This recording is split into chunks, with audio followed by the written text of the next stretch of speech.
যখন আকাশ ফেটে যাবে, যখন তারাগুলো ছড়িয়ে পড়বে, যখন সমুদ্রগুলো একসাথে মিশে যাবে, যখন কবরগুলো উল্টে দেওয়া হবে, তখন প্রত্যেক মানুষ বুঝে যাবে সে কি আগে পাঠিয়েছে আর কি পিছনে রেখে এসেছে।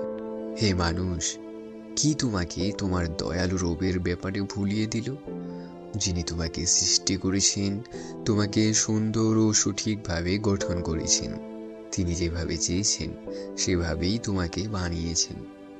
নিশ্চয়ই তোমাদের উপর দায়িত্বপ্রাপ্ত প্রহরী আছে, সম্মানিত লেখক, যারা জানে তোমরা কি করো। ভালো মানুষরা অবশ্যই সুখে থাকবে, আর খারাপ মানুষরা অবশ্যই আগুনে যাবে। তারা বিচার দিবসে সেই আগুনে প্রবেশ করবে, তারা সেদিন তা থেকে পালাতে পারবে না। তুমি কি জানো বিচার দিবস কি? আবারও বলছি, তুমি কি জানো বিচার দিবস কি? সেদিন কেউ কারো কোনো উপকার করতে পারবে না। সব ক্ষমতা থাকবে শুধু আল্লাহর হাতে।